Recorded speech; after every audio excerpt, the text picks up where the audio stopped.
Hi guys, I'm Belen. What's up guys, this is Ruben. Hello everyone, What's up? I'm Kevin. I'm Carlos. And this is We're from 15 Three More questions with 3 more band. We're representing 3 More today. We're super excited to be with you guys, and we're going to be answering some questions so you guys can get to know a little bit about us and the ministry. So let's get started. I get a double, the burger animal style, and then I get diced chilies on it, sprinkled on it. Fire. A double with 2 Flying Dutchmen. No fries, because low-key In-N-Out fries are whack. 2 minutes in, and they're cold and dry. No thank you. With the yellow peppers and some pink lemonade. So I do a 4x4 mustard fried with animal style fries. And it has to be a pink lemonade drink. That's Or else not I don't want complicated it. though. To Mine's me it is. complicated. I do a double meat, whole grilled onions, no spread, add ketchup and mustard fried, no pickles, and I think that's it. And then fries and pink lemonade. I'm 24 years old. I'm 22. How old are you, Carlos? I'm 21. And I'm 23. I want to say honestly it was recording our EP was one of them because like not only that, like I was a godparent to one of my, shout out to JJ, because godparent over here, but I was at his what do you call it? Confirmation. Yeah, right. LOL. Sorry. Ha. Yeah. So I was at his confirmation while the band was fully recording, and then I came in, not knowing what went down, and then listening to like them, and I was really proud of how like where we've been and where we're gonna be. The coolest experience that I've had with the band is when we were able to travel out of state. Last March, was it a year ago now, I think? We went to Oregon and it was super cool. It was the first time we've ever been invited out of state and got to actually do it. So we had the whole experience of flying on a plane together and staying somewhere we've never been before and meeting completely new people and praying together. And it was an opportunity that I think we've always wanted, and we're so thankful that we were able to have that. But it was cool being able to do it together. You know, you always kind of imagine this is something that's gonna happen one day, and then it happens. And it was the coolest thing ever. I have the best memories from that trip. I would agree with Belen. I think us going to Oregon last year definitely takes the top. My favorite experience, the coolest experience, I would say was an event that we played called AZ Rally for Life. It was our first event that we did for a march. It was a completely different experience and vibe. We weren't in a hall or a church. But we might as well have been. The Holy Spirit was just as present. It was just downtown, in the middle of a park, and as we start playing, we see all the life supporters marching down the road. That's probably my favorite. I want to say joyful. My word is hyphenated, if that works. Mine is life-changing. Mine would be challenging, but there's beauty in the struggle. Oh, I like that. Dang, how do I top that? If I had to describe my experience with the band in one word, I like challenging. It's kind of basic, but It's mine. I'm gonna go with it. It's challenging. There's times where it's really fun, but there's also times where it's challenging. So if you guys didn't know, my older brother Chilo has 2 kids, and Sarah has 1, so that's 3 more babies. And I'm the aunt to 2 of them, so that's super cool. So it's a lot of fun. Definitely having them all around. We haven't had them all together yet, but when it happens, I think they're gonna be besties. Yeah, and not only that, it's like you get to see Chilo and Sarah as parents. We see them as band members, but you can also see them as parents, so it's pretty cool. It's cool. That's a fun play on words. It's cute. It's cute. It's really cool seeing them be more than just our friends or siblings or bandmates, whatever. Seeing them as parents, it just gives you a new perspective on life, and it kind of opens your eyes to different perspectives. I want to say the hardest for me is keeping my schedule. Because of work related, obviously we don't get paid to do this as a full-time ministry, so I want to say that's my hardest, because I always want to put the band first while also having a job. I think the best is just seeing all of us grow, to be honest. I would kind of say the same. I think it's just wanting to dedicate more time to the ministry and feeling like what you're giving is not enough, but you know that it is.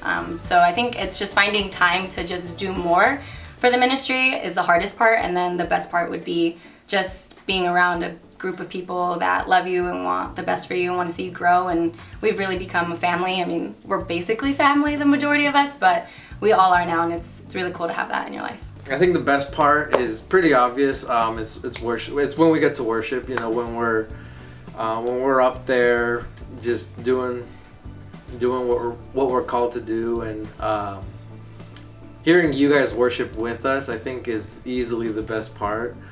Because in those moments, it doesn't matter, you know, who fought with who or what songs we messed up on or all of this. Just being there with you guys and hearing you guys worship with us is easily the best. I think the hardest part sometimes is everyone coming on board to follow one direction versus like, oh, I think, you know, what if we did this here, or if we go this route with this song, or so just aligning all our thoughts and processes.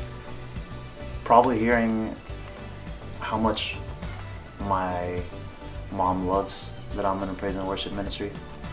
I easily have my faith because of her, and she's like easily my biggest supporter. The hardest part for me is probably just going to be organizing time. We all love this ministry and we all want to put everything that we can into it, but we also have families, you know, jobs full-time. A lot of us are students, so not necessarily getting in the way, but making it more challenging for us as a ministry, definitely. I grew up in a very, very practicing Catholic family. That's definitely how I was introduced to the Lord, but personally I got close to the Lord when I was in high school.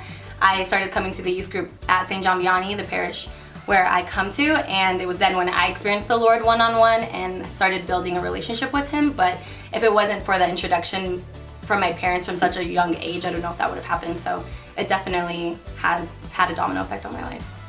Basically, our families, the Salinas and the Loeras, we're kind of like this whole family ministry. So like that's how I grew up with it, but I wasn't really about it until I want to say like 16 as well. Mainly I was a kid that was forced to play. Like I was just like, oh cool, I'm on the drums, like that's cool. Until like high school came around, and that's when I literally took it more serious and more deep into it, and to the point where like I moved to Texas and I felt so alone, and I was just like, God, how can you do this to me? You know, all my friends are in Phoenix, this and that. And that's when it happened, is when He like fully gave me the message. It was like, bro, chill out, like it's gonna happen for you, so relax, you know, and just trust me.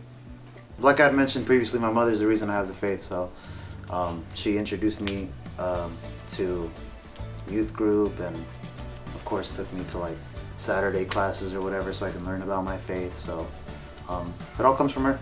I grew up Catholic. My parents are, you know, super Catholic. Their parents are super Catholic, and so as I got older, as I started to meet more people my age that, you know, were also involved in the church and enjoyed it, just seeing their joy kind of rubbed off on me, and that led me to lead my own faith. This is something that's definitely been on our hearts for a long time, ever since we released the first EP, and we kind of had this like Advent EP release, and it was really cool. We do have some songs that need to be worked on. We have some songs that, you know, are close to be finished, so we're definitely letting God kind of guide us through it and take the time that it needs to take, but it's something that we want to do. Yeah, for real, honestly. Oh my gosh. Like, I had nothing to add to that. Drums. Flats, way better than No, flats there's are way so better. much, like, one bite, just boom, done. One twist and you're set. You know you go in for other nibbles, bro. Don't lie. Yeah, it's again flats. like Hold all on. the juices. Flats all day. They're way better. They're way better. Next, please. Alright. To be honest, prayer. That's honestly one of the main things, or having like someone that you can go to, accountability partner. That's honestly what I go through with my best friend Abraham. I hit him up every time I have like I'm struggling with something or something's on my mind. He's always one of the persons that helps me out with that. So yeah, I think it's mainly just surround yourself in prayer. I think personally I've learned that community is huge. Like you need people in your life that are going to call you out and call you up, and people that want what's best for you. And I also have a best friend, her name is Esmeralda, and every single day, we're just constantly talking, like, how are you? What can I do to help you? You know, I want you to be the best that you can be, and just kind of help each other grow. So community is really, really huge, but also prayer is a huge thing. It's not an easy thing to have a consistent prayer life because, again, we're human. We have this nature to fall out of things, but once you kind of find your rhythm, you're going to find more of God's presence, and it's going to really enhance your life. Yeah, resisting all the temptations, I don't. There's too many. We're all human, we're all sinners. But something that definitely helps me, reading recently. It's very cool. It's not something that I've pursued. As you grow, you really start to appreciate different ways that you can learn. And books recently for me have been helping me. Yeah. To go with that, I think hobbies. You can't sin if you're busy not sinning. You feel? Yeah, honestly, my funny moment is actually when we were done from retreat. Kevin was on the back of the truck. It's like with the camper, so there's no actual way to grip onto it. But he was on it, and Jeremiah just stepped on the gas, and Kevin just like tumbled down the hill a little bit. Yeah. There was one retreat where we went up. We usually go up early to set up and all that.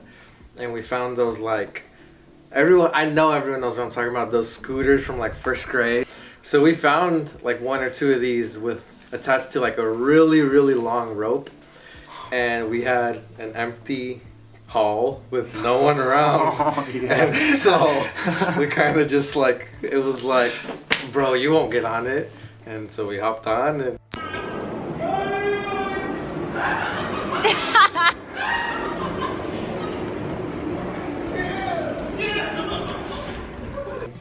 started swinging each other around the room.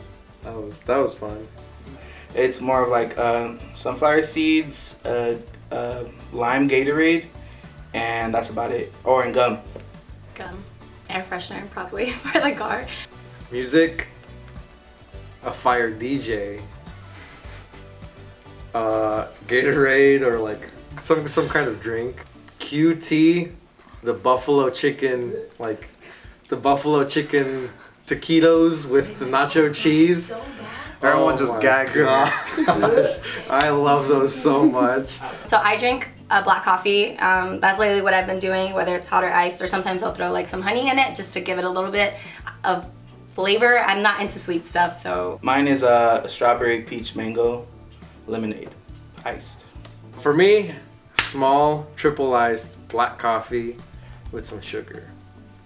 Not some sugar, honey. Scratch the sugar. Honey, that's what I meant. I'll do like an iced peach and passion fruit black tea. That's my jam.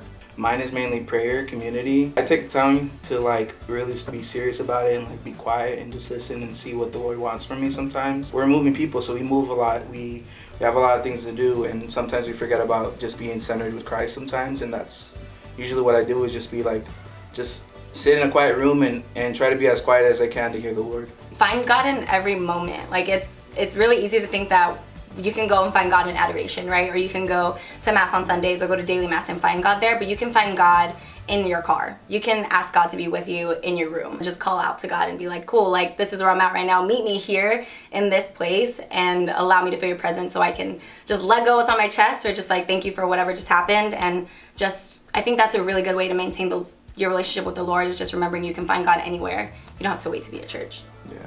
This is a cool question because I feel like there's endless ways that you can maintain your relationship with God. So with that, I would encourage anyone that like is kind of either don't know what to do or, let's be honest, like bored of what they're doing. Like there's so many different outlets that you can find. Reading, praise and worship, adoration, and the list goes on and on. So I would say that a way to maintain it is to switch it up. Aw, and shout out to our good friend Avi. He's in the seminary right now. We love you, we miss you, and Praying we're for you, praying dog. Hi, AB. AB. Love you, dude. Come back soon. Elias and Girly. Thanks, guys, for supporting us. Thank you for putting in the submission of all these questions. We appreciate it mainly. Much prayers to you guys. Keep an eye out on us, and see you later.